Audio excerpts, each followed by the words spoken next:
Mumbai cruise drugs मामलें राउरकेलार दुई जन युवक गिरफ होते से बेल रे फेरी जी मनीष राजगरिया सी राउरकेला पहुंची आम सहित मनीष राजगरिया अच्छा कौन थी घटना आम सीधा सड़क तक मतामत नवा आप कौन जाइए से कौन थी घटना कौन है?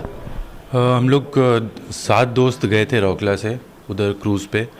तो 2 अक्टूबर को यहाँ से निकले थे। तो वहाँ क्रूज़ पे क्या हुआ, हमारे दोस्तों का कुछ बेसिक नेसेसिटीज़ के कारण वो क्रूज़ वाले लोग से लड़ाई हो गया, मतलब बात बहसा बहसी हो गया पहले। फिर वो तो क्रूज़ वालों ने क्या किया कि जब एनसीबी आई ऑर्गेनाइज़र्स को पकड़ने के लिए मंडे को वापस 2 दिन बाद, आर्यन खान के 2 दिन बाद, तो क्रूज़ वालों ने हमारा दो जन को, मेरे को और अवीन साहू को हैंड ओवर कर दिया एनसीबी को कि इनके पास से ये अवीन साहू कंज्यूम किया है और इसके पास से पोजीशन मिला है, जबकि हमारे पास से कोई पोजीशन नहीं मिला था। क्योंकि क्रूज़ वाले से हमारा गाली गलौज हो गया, लड़ाई हो गया।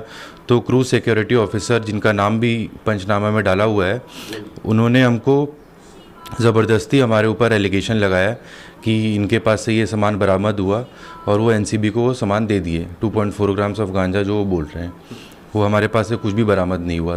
क्योंकि हम तो सिक्योरिटी चेक पूरा एकदम, स्निफर डॉग्स वगैरह सब थे, हम वो सब सिक्योरिटी चेक करके अंदर गए। तो कहाँ से हम कोई भी पोजीशन अंदर कैसे लेके जाएगा।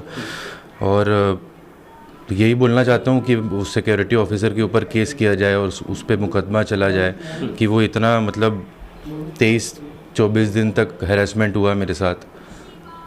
तो पार्टी में क्या होता था? क्रूज़ था, नॉर्मल क्रूज़ था, उसके अंदर कसिनो था, रेस्टोरेंट्स थे और डीजेज आए थे बाहर से, इंटरनेशनल डीजेज आए थे। तो उस पर क्या चार्ज था जाने के लिए? 30,000 पर पर्सन से 5 लाख रुपीस तक था। हर कैटेगरी के रूम था, स्वीट रूम्स था। जैसे आप देखिए, आपको अरेस्ट किया गया, आप जेल में रहे, तो क्या बोलेंगे?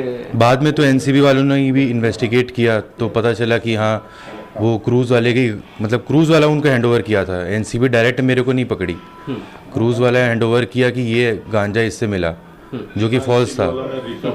एनसीबी वालों ने मेरा फ़ोन चेक किया और सब कुछ सारा इन्वेस्टिगेट करने के बाद उनको पता चला कि मैं सही बोल रहा था। क्योंकि फर्स्ट डे तो वो विश्वास नहीं कर रहे थे एनसीबी वाले कि मैं बोल रहा हूँ कि क्रूज़ वाले आपको ज़बरदस्ती दे रहे हैं, ये मेरा नहीं है। पर जब 4-5 दिन बाद इन्वेस्टिगेट हुआ तो उन्होंने बोला कि नहीं, तू सही था, तुम्हारे पास तो ये नहीं, मतलब फॉल्स एलिगेशन लगा हुआ था मेरे ऊपर। अच्छा, आर्यन के बारे में क्या बोलेंगे? आर्यन के बारे में मतलब मैं तो जानता नहीं हूँ उसको, वहीं एनसीबी ऑफिस में मिले थे हम बस। तो उनका क्या रोल था? वो भी अच्छा लड़का है, पर अब क्या एलिगेशन है उस पर क्या नहीं, क्योंकि मैं तो उसके साथ था नहीं। और उसको 2 दिन पहले पकड़ा गया था पोर्ट पे, वो क्रूज़ पे चढ़ा भी नहीं था। वो क्रूज़ पे चढ़ने वाला था तो पोर्ट से उसको अरेस्ट कर लिए थे, उसको और 6-7 दोस्त जो भी थे उसके साथ। हमको बाकी जो राउरकेला के जो गए थे, हाँ, उनका क्या? उनके साथ भी मतलब क्रूज़ वाले ने, सबका लड़ाई हुआ था, सबको क्रूज़ वाले ने पहले एनसीबी को दिया, एनसीबी सबसे बातचीत की तो वो क्लियर कर दी उनको, तो वो चले गए। बाकी जो लोग थे 5, हम 2 को पोजीशन दिखा दिया और वो कंजप्शन के लिए उसको दिखाया। तो हम दोनों को एनसीबी लेके ऑफिस से लेके कि तुम्हारा स्टेटमेंट रिकॉर्ड करना है, तुम्हारा फ़ोन वगैरह चेक करना है, व्हाट्सएप वगैरह चेक करना है, सब चेक करना है, बैंक डिटेल्स वगैरह चेक करना है। तो सब इन्वेस्टिगेशन के बाद पता चला कि नहीं, वो हमारा नहीं था। नहीं तो कुछ भी चैट्स में होता ना कि हम लेके जा रहे हैं या हम अवीन से बात कर रहे हैं कि लेके चलो, तो उन सब कुछ देखा उन्होंने, कुछ नहीं मिला उनको हमारे फ़ोन में। तो फाइनली फिर यही रिज़ल्ट निकला कि हम सही थे। तो जो हुआ था कारण क्या था? कारण ये था कि एक तो हमारे रूम का एसी वेसी काम नहीं कर रहा था, हमारे रूम में बेड जो है वो फटा हुआ था, गंदगी था। हम बोले इतना पैसा दे के जब हम क्रूज़ में आ रहे हैं तो हम ये सब तो बर्दाश्त नहीं करेंगे। और हम 6-7 लोग थे, तो 1-2 दोस्त ने गाली गलौज भी कर दिया कि पैसा आराम का थोड़ी आता है, हम पैसा दे के आए हैं। तो बस पंगा बढ़ते बढ़ते बढ़ते बढ़ते थोड़ा सा ज़्यादा गाली गलौज। हाँ, आपको फंसा दिया गया? हाँ, वो पाटिल करके वो आदमी है, उसका पंचनामा में नाम है, सिक्योरिटी ऑफिसर जो है, उसने ज़बरदस्ती ये फ्रेम किया हमको, क्योंकि हम दोनों से ज़्यादा बहसा बहसी हो गया था वहाँ क्रूज़ पे।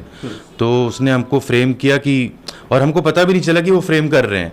वो पकड़ने के बाद हम 1 दिन और क्रूज़ में थे, हम आराम से घूम रहे थे, फिर रहे थे, कुछ केस नहीं हुआ। जब मंडे को क्रूज़ वापस आई बॉम्बे, तब एनसीबी आई थी ऑर्गेनाइजर्स को पकड़ने के लिए, जो पार्टी ऑर्गेनाइज किए थे। तो ऑर्गेनाइजर्स को पकड़नी आई तो वो क्रूज़ वाला जो बंदा है, वो जो सिक्योरिटी ऑफिसर है, वो एक पाउच लाके एनसीबी को हैंडओवर करता है और हम दोनों का नाम हैंडओवर करता है कि ये दोनों के साथ ये बरामद हुआ है और वो कंज्यूम किया वीन। तो हमको तो पता नहीं चला, एनसीबी वहीं पर स्टेटमेंट बनाई और हमको लेके चली गई ऑफिस। कुछ बातचीत नहीं हुआ वहाँ पर, कोई भी बातचीत नहीं की हमसे कि हम सही है कि गलत है। वो वहाँ जाके फिर इन्वेस्टिगेशन हुआ, 4-5 दिन 7-8 दिन लगा इन्वेस्टिगेशन में। तो फिर सारा क्लियर हुआ कि नहीं, हमारा कोई दोष नहीं है। हमारे पास से कुछ भी नहीं मिला, पर उन्होंने 2.4 ग्राम्स एक पाउच दिया, एलिगेशन दिया और उसको पाउच दिया। अब वो उसके पास कहाँ से आया, मैं तो कोर्ट पे उसको भी ड्रैग करूँगा जो सिक्योरिटी ऑफिसर है। तुम्हारे पास ये कहाँ से आया, या तो तुम क्रूज़ में बेच रहे हो, तुम्हारी कंपनी बेच रही है क्रूज़ में, पार्टीज़ में, ये सब तुम्हारे पास सामान कहाँ से आया। तो अभी आपका नेक्स्ट कार्यक्रम क्या है, क्या करेंगे? नेक्स्ट तो वही है कि कोर्ट में जो भी मेरा अभी प्रोसेस है बेल के बाद, वो प्रोसेस कंप्लीट करेंगे। इन्वेस्टिगेशन तो मेरा एनसीबी की तरफ से जो होना था वो हो गया है, और बाकी वो जो बंदा है उसको मैं कोर्ट पे ड्रैग करूँगा, जो सिक्योरिटी ऑफिसर है क्रूज़ का, और फिर उस पर कार्रवाई होगी। निश्चित भाव में मिछ केस्रे फसई जहाँ मनीष सीधासख अभियोग करुँच। मनीषकर बापा अच्छा कौन कहे आप, जो घटनाटी घटिला? सर, वो जो सिक्योरिटी ऑफिसर है उसका नाम है गजानन पाटिल, जो मेरा बेटा ने बताया। उसने गजानन पाटिल ने कोर्ट में लिख के जो एनसीबी को दिया, उसने अपने रिकवरी में दिखाया कि हम इसे 2.4 ग्राम गांजा इनसे बरामद किए, बल्कि एनसीबी वालों ने उससे कोई भी चीज़ नहीं पाया कि हम लोग इससे कोई रिकवरी की है। एनसीबी वालों ने भी कोर्ट में यही लिख के दिया कि गजानन पाटिल जो सिक्योरिटी ऑफिसर है वो हैंड ओवर किया हम लोगों को कि ऐसे ऐसे ये है, डायरेक्ट इलीगेशन कुछ नहीं था। कोर्ट ने हमारी बात को समूचा को तथ्य को सही पाया, इसलिए नीचे ही कोर्ट से ही हम लोगों को बेल दिया गया। ये सारा साजिश करता वो क्रूज का जो ऑफिसर है वो है, उसने जबरदस्ती हम लोगों को फंसाया। या दो क्या करेंगे आप, आइन का आश्रय लेंगे? हाँ जैसे फर्स्ट केस में आपको बोल रहे हैं तो क्या सर, बात ही देखिए, अभी तो कोर्ट से हमको बेल मिला है, ग्रांट मिला है। हम कोर्ट से बाइज्जत बरी होने के बाद हम उस पर डिफॉर्मेशन केस करेंगे। हम मेंटलिटी कितना हारेसमेंट हुआ है, मेंटली हुए हैं, हमारी जो छवि है,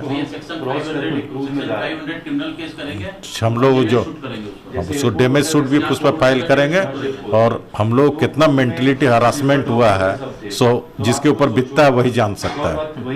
तो इसलिए हम लोगों से ये है कि हम लोग इसमें कहीं पर भी है, और हमको पूरा न्यायपालिका पर और एनसीबी पर पूरा भरोसा है कि वो हमको बाइज्जत बरी हम लोगों को होने में, हम लोगों का इन्विटेशन होने के बाद, सारा चीज़ जानने के बाद वो हम लोग बाइज्जत बरी होंगे इस केस से।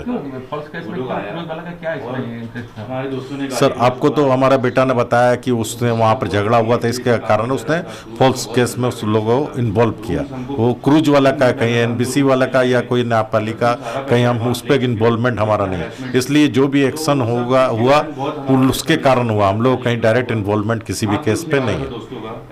केमती मनीष और बापा जहाँ सूचना दौरान मिछ केस्रे फसई दि जाइथिला एवं न्यायपालिका उपरे भरोसा अच्छी, से जमीन रे मुकुली राउरकेला बासभवन में आसिक अच्छा, तेणु न्यायपालिका उपरे भरोसा अच्छी। जेहेतु फल्स केस्रे फसई दि जाइथिला, तेणु सी मानहानि मकदमा करने सूचना दौरान। Rourkela cameraman Shankar Rao Avani Ranjan Mahapatra, Nandighosh TV.